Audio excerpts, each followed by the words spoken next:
Oggi Dear brothers and sisters, good day.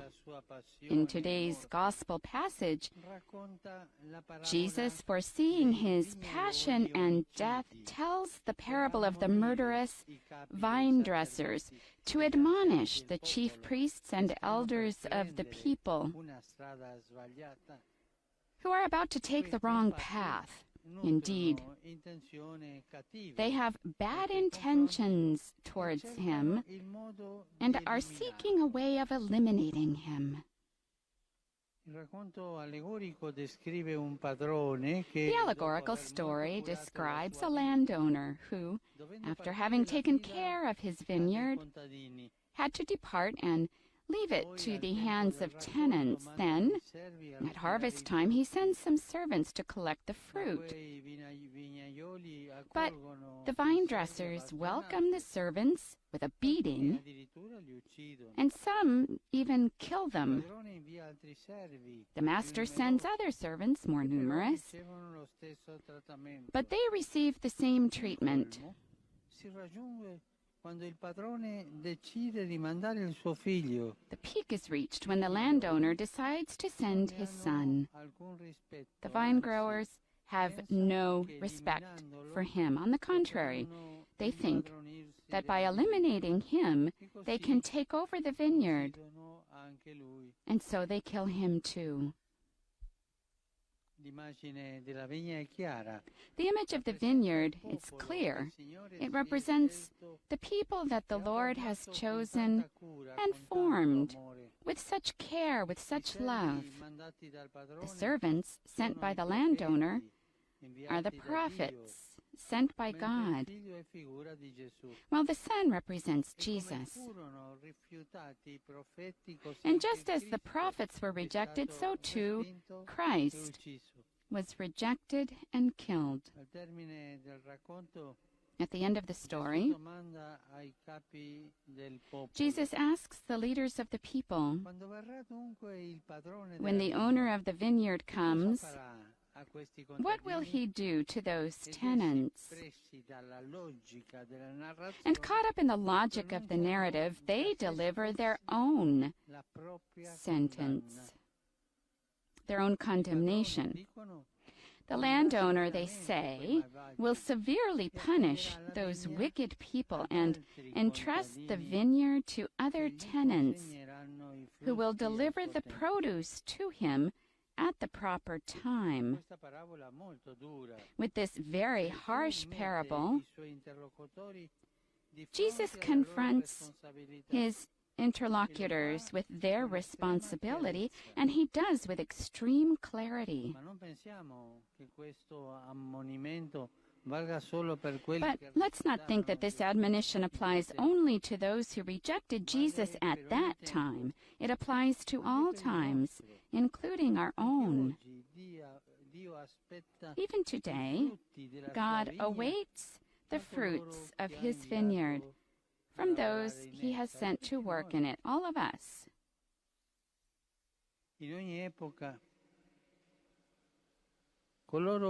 In every age, those who have authority, whatever type of authority, even in the church, even God's people may be tempted to do their own works instead of those of God himself. And Jesus says, true authority is when someone serves. It's in serving, not by exploiting others. The vineyard is the Lord's, not ours. Authority is a service, and as such, should be exercised for everyone's good and for the dissemination of the gospel. It's awful to see when in the church, persons who have authority seek their own interests. St. Paul, in the second reading of today's liturgy, tells us how to be good workers in the Lord's vineyard. That which is true, noble, just, pure, loving, and honorable, that which is virtuous and praiseworthy, let all this be the daily object of our commitment. I'll repeat. That which is true, noble, just, pure, loving, and honorable. That which is virtuous and praiseworthy, let all this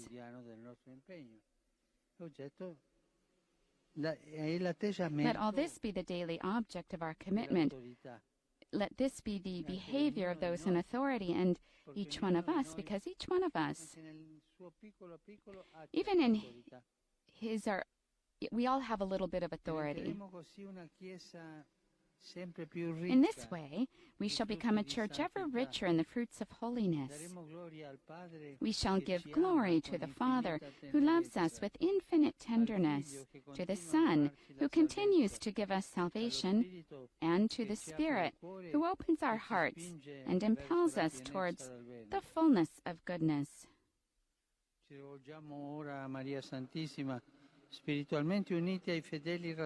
Let us now turn to Mary Most Holy, spiritually united with the faithful gathered in the shrine of Pompeii for the supplication. And in October, let us renew our commitment to pray the Holy Rosary.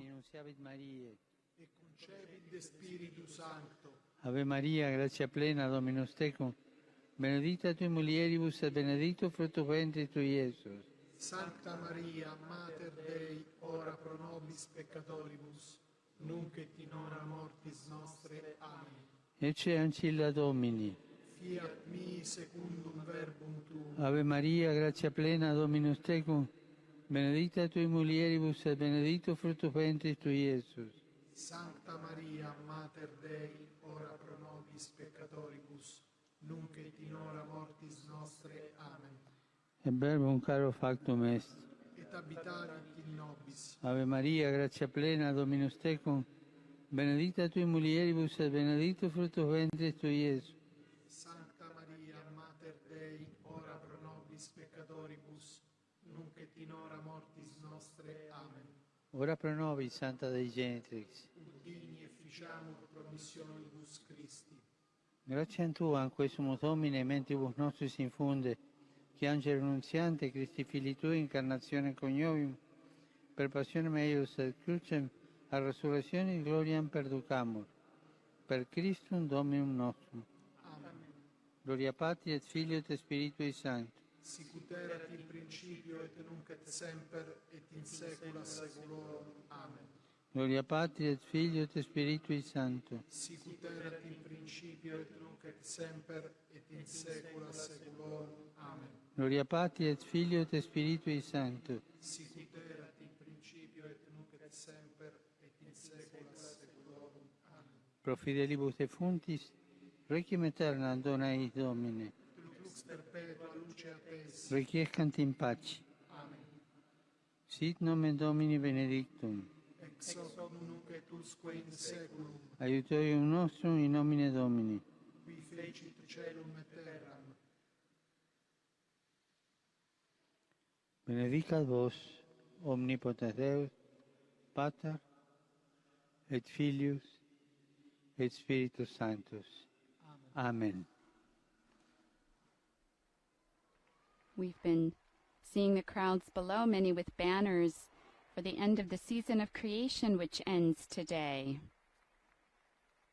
Ieri Yesterday sono stato ad Assisi, I was in Assisi to sign the new encyclical Fratelli Tutti, Fratelli Tutti on fraternity and social friendship. l'ho offerta a Dio sulla tomba di San Francesco, I offered it to God on the tomb of St. Francis, from whom I drew inspiration, per la precedente Laudato Si. just as I did for the preceding encyclical Laudato Si. The signs of the times show clearly that human fraternity and the care of creation L'unica via form the sole way toward the integral development and peace, already indicated by the saintly popes John the 23rd, Paul the 6th, and John Paul II. Today, to you who are here in the square, and even those who are standing outside of the square, I have the joy of giving you as a gift the new encyclical in the extraordinary edition of, special edition of L'Osservatore Romano, and with this edition, the printed edition, daily edition of L'Osservatore Romano also begins again. May St. Francis accompany us on this journey of fraternity among believers of all religions and all people. Today concludes the season of creation begun this past 1st of September, in which we celebrated a jubilee for the earth, together with our brothers and sisters from various Christian denominations. I greet the representatives of the Global Catholic Climate Movement, the various Laudato Si groups, and other groups who are committed to fostering integral. It's good to see that these things happen in various parts of the world. There's one beginning today in the delta of the River Po here in Italy.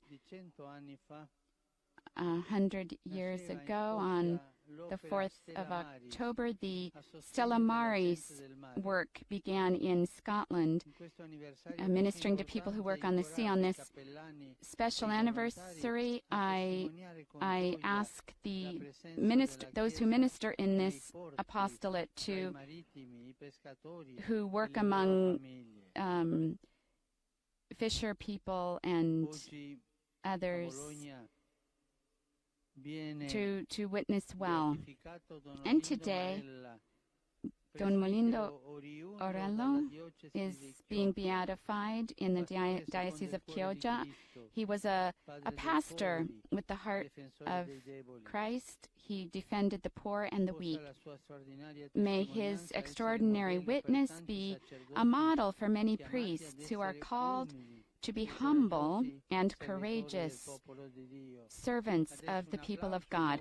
And now a round of applause for the newly beatified. I greet all of you, people from Rome and pilgrims from various countries. I see many flags here. Families, parish groups, associations, and individual members of the faithful. In particular, I greet the families of the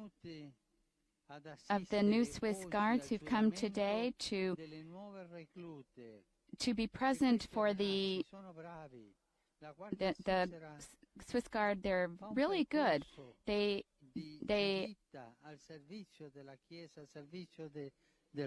go on a journey of service to the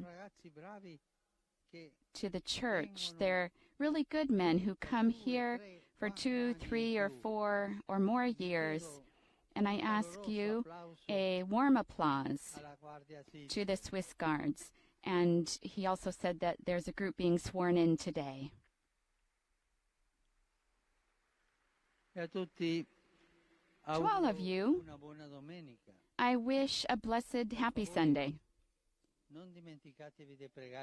Please do not forget to pray for me. Enjoy your meal, and arrivederci. We'll see you again. Our Pope's signature closing as he waves to the people down in the square, and they all waving back. And at this time, we leave you this live broadcast coming from St. Peter's Square on this 27th Sunday of Ordinary Time, in which our Holy Father also introduced his new encyclical, which you will also be able to find summaries of, as well as a link to the full text by visiting the Vatican News web portal, our Facebook, Instagram, Twitter, YouTube accounts. You'll find coverage as well of other Vatican and world news. We'll be back on Wednesday morning at 9:30 local Rome time for the Holy Father's Wednesday General Audience. On behalf of Vatican Media, I'd like to thank all of the technicians who've made this broadcast possible, and of course, to all of you for joining us as well. Laudetur Jesus Christus. Praised be Jesus Christ.